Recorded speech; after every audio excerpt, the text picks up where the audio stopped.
Good day, everyone. We are here today to talk about social, economic, cultural, and political issues during the American occupation.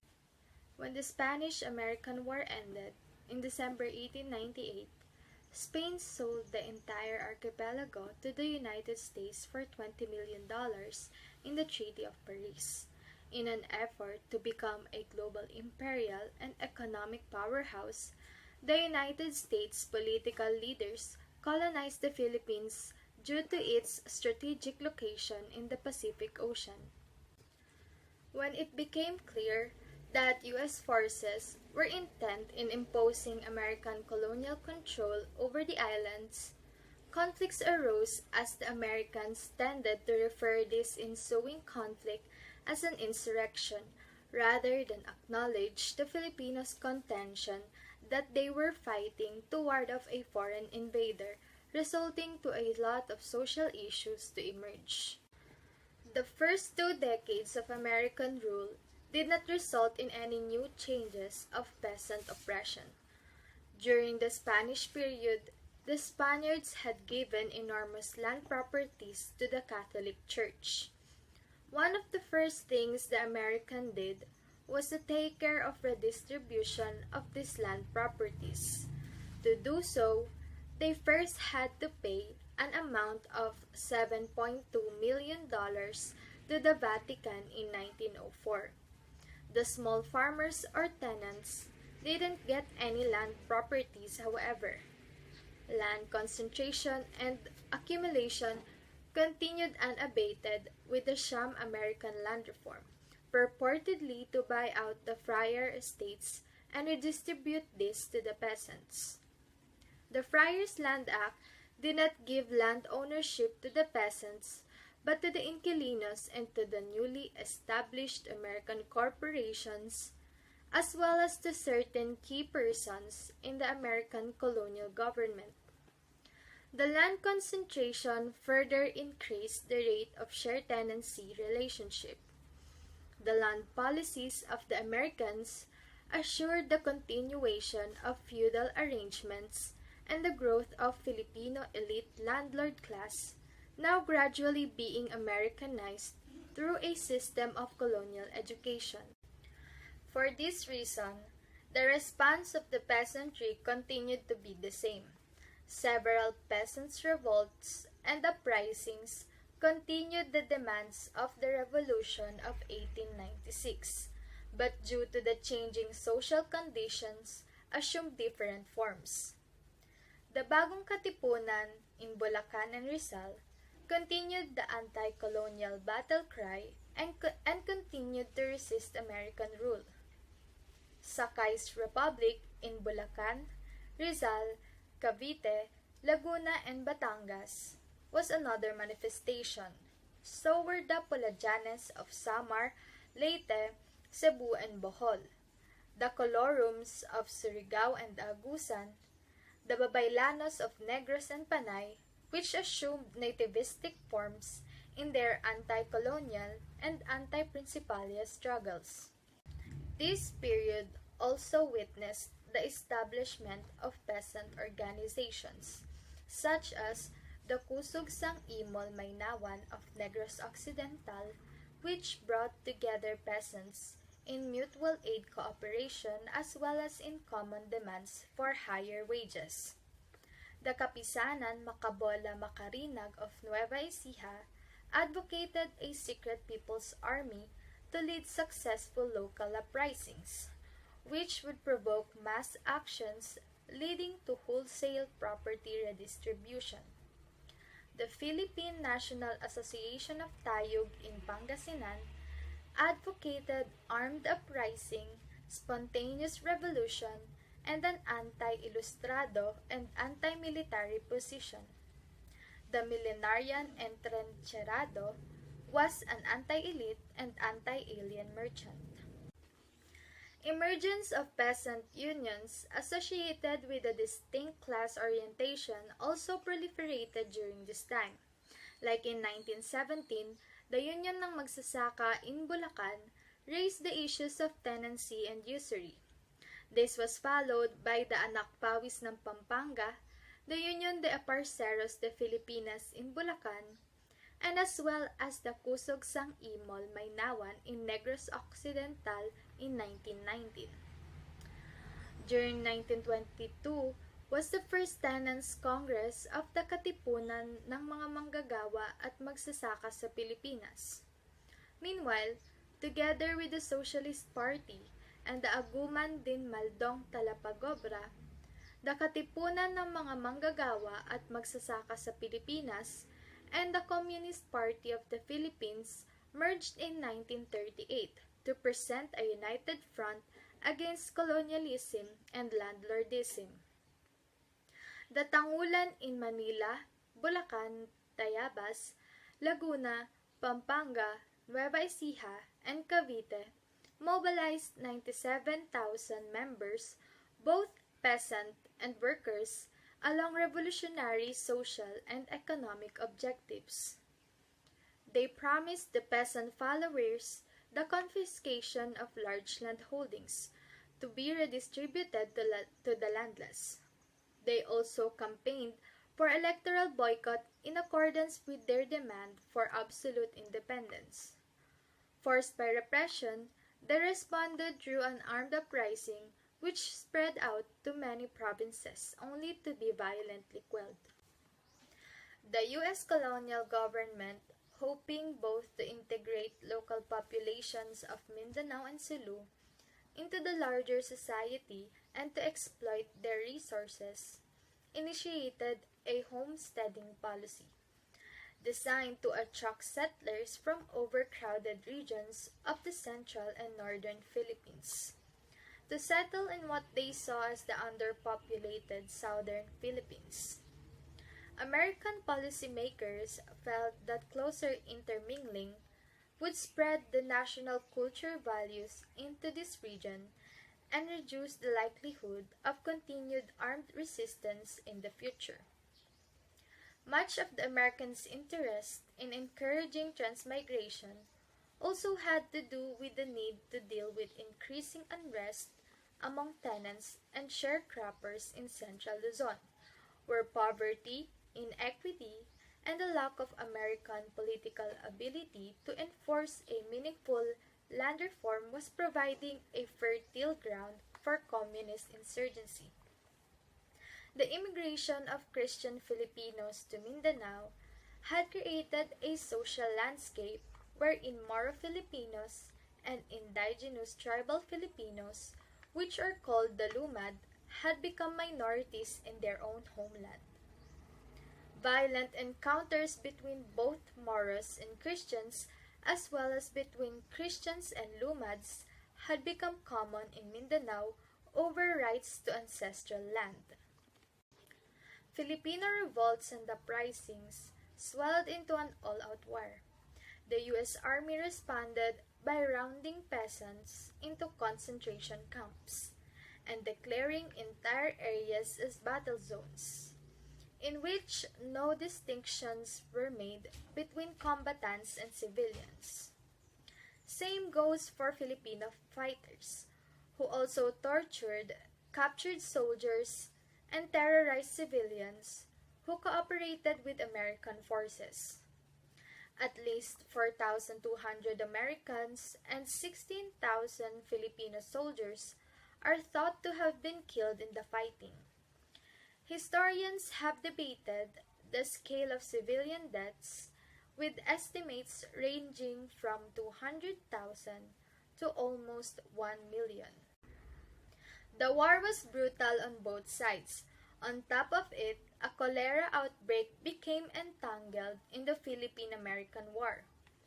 It was impossible to contain because the Filipinos and even the American troops themselves moved around carrying the bacteria. Cholera was not selective, and it claimed victims of people from different strata of society and ethnicity, may it be from the elite, masses, Filipinos, Americans, Spaniards, and Chinese. But the lower classes were the hardest hit. By the time the epidemic ended, more than 100,000 people died. Jungle disease became also rampant. Malaria and dengue ravaged the population. Starvation diseases were also very prevalent. Beriberi and scurvy took a massive toll on the entire population. Medicine was in extremely short supply from the beginning of the war and throughout. Hospital facilities also were in critically short supply. Both the American and Filipino fighters, as well as all the civilians, paid a heavy price for the lack of medicine. Food was very limited due to several agricultural catastrophes, and without medicine to compensate, many people were wasted away. For the inhabitants of the war-torn areas, it was ultimately a choice between dying of hunger or dying of a disease. At this point, we are presenting the economic issues present in the Philippines during the American occupation. First, why do Americans colonize the Filipinos? For economic aspect, the Americans colonized Filipinos because the United States wanted a colony in Asia as a base for its ultimate goal of partaking in a huge market of China. At the turn of the century, China was economically subdivided by Europeans and the United States wanted a part of it. The Treaty of Paris that was signed on December 10, 1898 that comprised of 5 Spaniards, namely Eugenio Montero Rios, Buenaventura de Abarzuza, Jose de Garnica, Wenceslao Ramirez de Villa, Urrutia Rafael Serrero, and 5 Americans, namely William R. Day, William P. Fry, Cushman Kellogg Davis, George Gray, and Whitelaw Reid, stated that Spain would turn over the Philippines to the United States in exchange of $20 million. U.S. would recognize the rights of the Spaniards to sell their goods in the Philippines in the next 10 years. This anti-Filipino treaty proved that U.S. imperialists had never recognized the Republic of the Philippines. Free trade and commercial relations with the United States of America. Strong commercial relations were one of the major economic policies promoted during the American period. The American colonial government expanded and speeded up the production of raw materials like sugar, coconut, wood products, and etc. It is said that it was a setup that made the entry of goods into the Philippines duty-free and tax-free. Also, after the trade was implemented, exportation of Philippine goods to the U.S. increased in 1913. Although it boosted production, free trade made our economy focus on exporting raw materials while importing expensive manufactured goods. Also, they utilized loans from foreign banks. Since the cost of import products was more than that of the country's earnings from exports, it resulted to the Philippines incurring huge deficits. Cultural issues during the American occupation. Anti-Filipino. The Filipino was denied employment during the American colonization, although white inhabitants had more rights.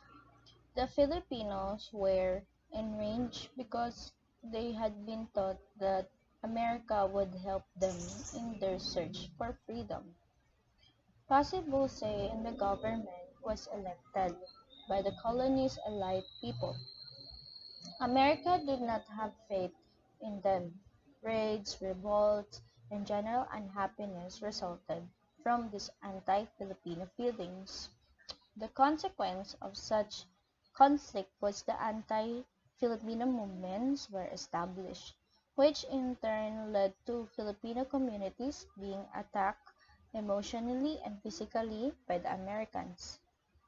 Anti-Filipino sentiment continued over time throughout American history. During the American colonization, they teach Filipinos to speak in English. By this new language, Filipinos will adopt it until in future generation. The Philippines is taught in their public school system that grammar standards and understanding the United States. The Catholic Church hierarchies in the colonized country affects the Catholic hero. The ability to take a progressive stand on political, economic, and social problems once the nation has gained independence. During the Spanish colonization, the Filipino people were forced to convert on their religion into Christianity, but after the colonization of the Spanish, American came and changed their religion into Protestantism, which was the religious beliefs of the Americans.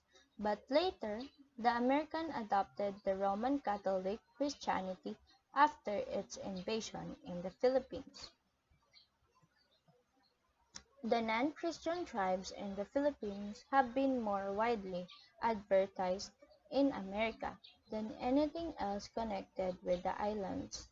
That advertisement has done more harm to the cause of Philippine independence by depreciating American conceptions concerning Filipino capacity for self-government than anything that could be devised even by the cruel integrity of studied mendacity.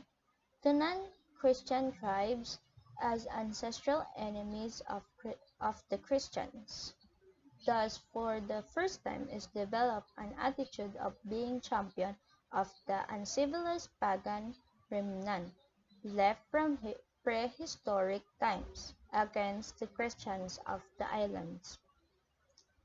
The statement made as facts are false, slanderous, and offensive to the Philippine people.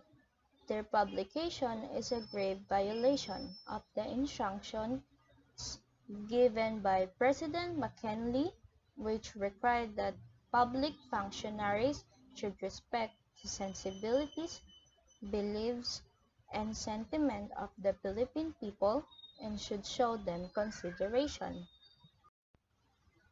The words and the conduct of Mr. Worcester tend to sow distrust between the Americans and the Filipinos, whose aspirations and duties should not separate them, but unite them in the pathway which leads to the progress and emancipation of the Philippine people. The influence of Mr. Worcester has caused injury to the feelings of the Filipinos, encouraged race hatred, and tended to frustrate the task undertaken by men of real goodwill to win the esteem, confidence, and respect of the Philippine people for the Americans. As a result, it becomes clear that one of Professor Worcester's main source of value is bullying the Filipinos and thereby suffocating expressions of a desire for freedom, which President Taft's administration denies exists. The inherited curse of slavery, of course human slavery, was a relic of barbarism, but in fixing the rights of man, the founders of the Republic overlooked the fact that a Negro was a human being. The Philippine was that it believed the Filipinos to be not a people but a jumble of savage tribes. But the reason for men who controlled the action of the government at the time took the Philippines was believed they would pay. Nevertheless, there was enough of our fellow citizens controlled some by motives and some by sordid motives to cause the nation to follow the lead of those then in control.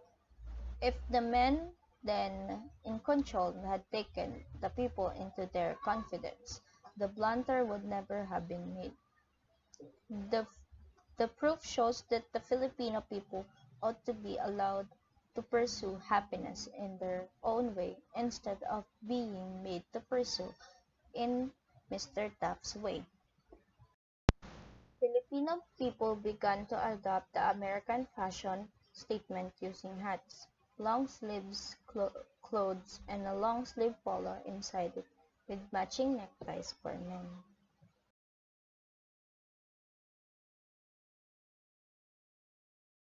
So first, imperialism versus nationalism.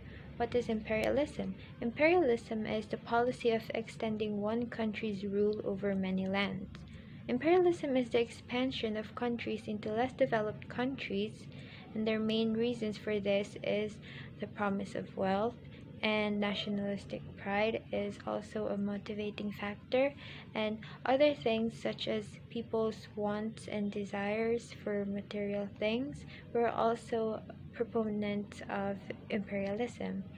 An example of imperialism is the US imperialism. So the American presence in the Philippines was initially welcomed, yet the opinion soon changed when it became clear that the Americans were there to stay and to exercise control. Filipinos then wanted independence, and it appeared that the US would not provide it. So the resulting the Philippine American War, lasted 4 years, and 4,200 Americans were killed, as well as over 100,000 Filipinos. The Americans committed atrocities, including putting Filipinos in concentration camps, torturing prisoners, rape, and executing civilians. And much of this was racially motivated, and this spurred anti-nationalism thoughts. Although there was some investment in modernization in the Philippines, like railroads, schools, public health, but the interests of the local people were usually subordinated to those of the wealthy. So, what about nationalism? It is the belief that the greatest loyalty should be to one's country. Nationalism is the state of mind and deep sentiments of a certain group of people towards their native land and to the people who belong to the nation.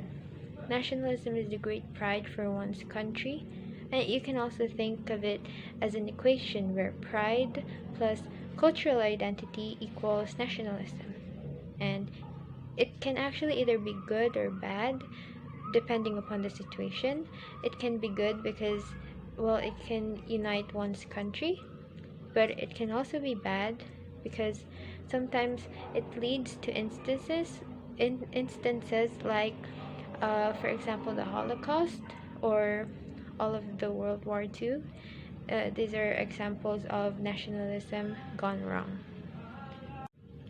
Because of the desires of the Americans to continue their reign in the Philippines, they implemented such laws that were to petrify and discourage the burning passion in the hearts of the patriotic and nationalistic Filipinos for them to truly lose hope in independence and freedom.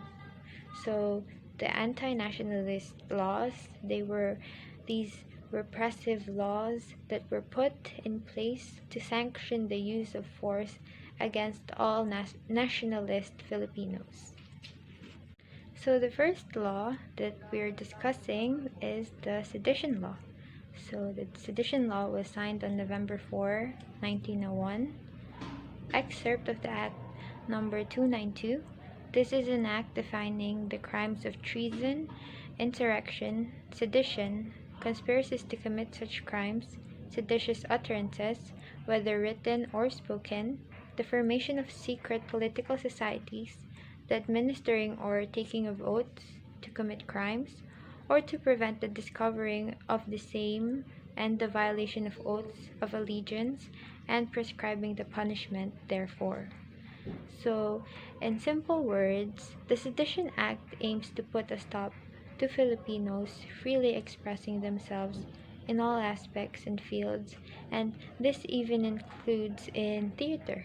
So this gives out a punishment of death or life in prison to all those people who are expressing resistance and or criticism to the American rule and governance. So, and this was even if the means were somewhat peaceful. Actually, in truth, some of the people that fell victim to this law were nationalistic artists from different fields. Some of these people you may know. So these were Aurelio Tolentino, a well-known writer in literature, and he became famous for writing a play titled Kahapon, Ngayon at Bukas. So another victim was Juan Abad, also a writer, and was known for his famous play Tanikalang Ginto. And another one was Juan Matapang Cruz, who wrote the play Hindi Ako Patay. So the written plays that were mentioned portrayed a symbolic image of the experiences and struggles of Filipinos to achieve independence. And the Americans obviously didn't like this, and this was why they were denounced. So the overall effect of this law was that they continued to feel the pressure of being under someone else's rule. Specifically, Filipinos had gotten away from the Spanish rule, but instead were stuck under the US rule. So this law was enacted at the end of the Philippine-American War, which signaled the end of the Philippine insurrection against the United States. So since the US had been fighting with the Philippines over the issue of US occupation of the Philippines, the end of the war proved to drastically affect the history of the Philippines, since not only did the US remain in the Philippines, but they also imposed restrictions. Filipino people were affected because they were restricted from expressing their feeling toward the US government. Whether they wanted to publicly or privately discuss their opinions, they weren't allowed due to fear of being punished. Additionally, it required the people of the Philippines had to be loyal to the US and provide them aid in the event of war. Because of this, they were kept under the US control.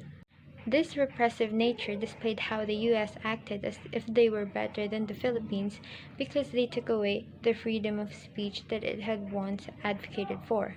So during this time was also when the US started imposing their teachings in schools. Paired with sedition law, the US greatly affected Filipino history because they catered the education system to focus on what they wanted to be learned. Additionally, English became the primary language, thereby affecting the government as well as the education system in the Philippines. As a result, much of Philippine history is remembered differently or not at all because it wasn't spoken of. Furthermore, this was a setback against the independence that the Filipinos were seeking. So next is the Brigandage Act.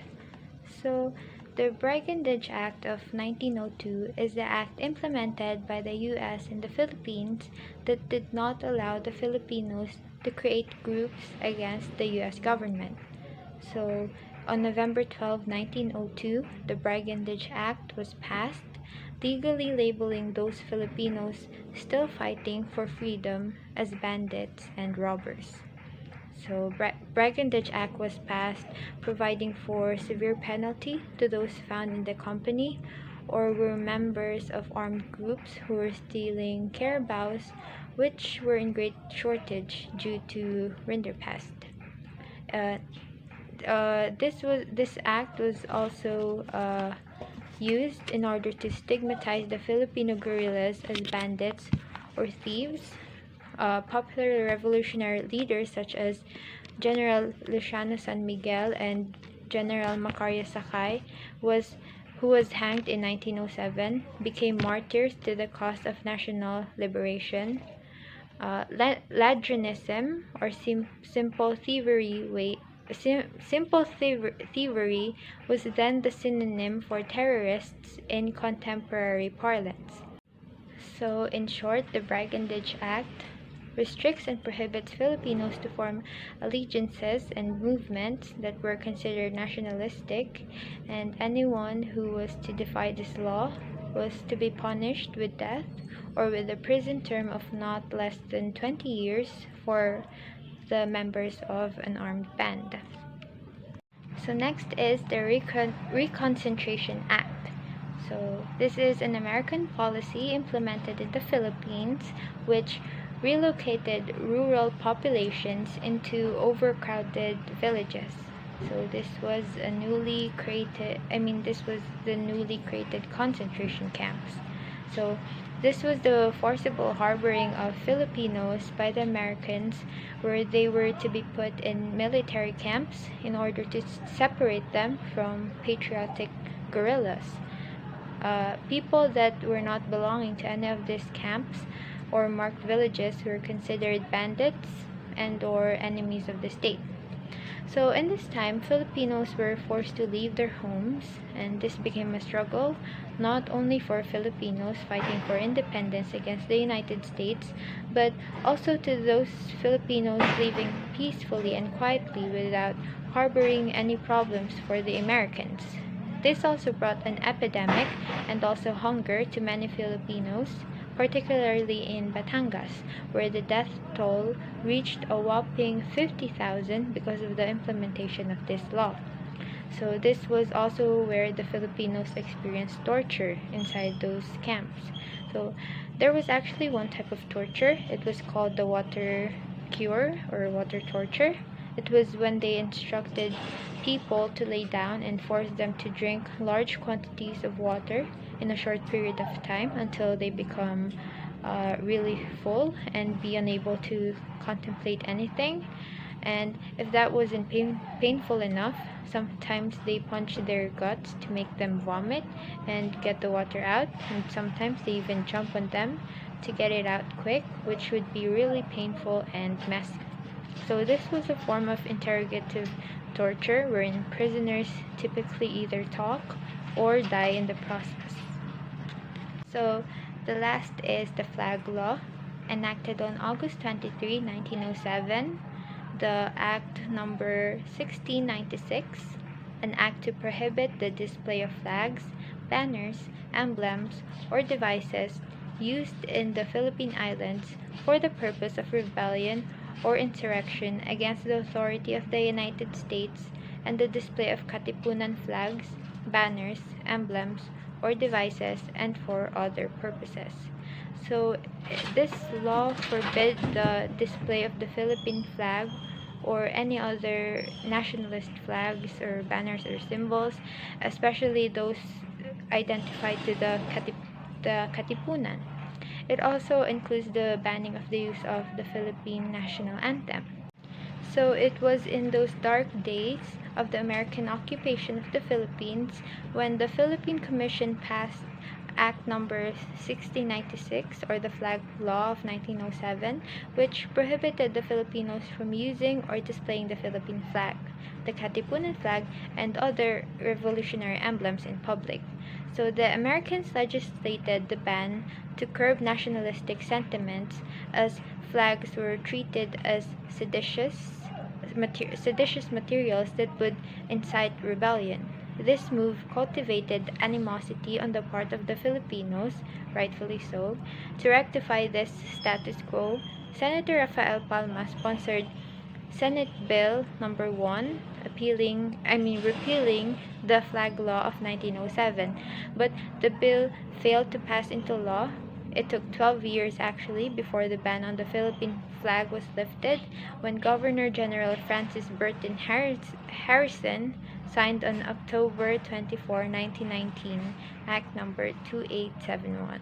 So, yeah, the flag law was where Americans prohibited the display of Philippine flag and other symbols used uh, used against the Americans, and the people that violated this law shall be punished by a fine of not less than 500 pesos nor more than 5,000 pesos, or by imprisonment for not less than 3 months nor more than 5 years, or by both such fine and imprisonment in the discretion of the court. Here are some of the effects of the American colonization. First, the colonial mentality became worse. Filipinos are enticed to move to states for greater opportunities and bigger earnings of job, and may lead to the degradation of oneself and one's culture. Also, hierarchy between Filipino and Filipino-American occurs. The labor and peasant unrest spread in 1920s and 1930s. Also, the new companies were controlled by American capitalists and businessmen. And lastly, the Philippines became dependent exclusively on the United States to prosper economically. The age of imperialism lasted for a long time and touched many people. The US and the European countries were the powerful nations that expanded their borders and grew their power at the expense of other countries. The age of imperialism was long-lasting and far-reaching, with deeply impacting and long-lasting effects on the countries that they did affect. The Philippines were colonized by the Americans because of its trading position and just for the land. The age of imperialism brought back the idea terra est potest, or land is power, and the Philippines are very changed because of it. After the Philippines were freed from other countries' rule, Filipinos somehow adapts and lives with the lingering effect of colonial rule. They have kept the colonizers' idea in their minds, but it was never realized. Imperialism was brought on by the idea that their country need to become all-powerful through a combination of land and money, and this brought unintended consequences.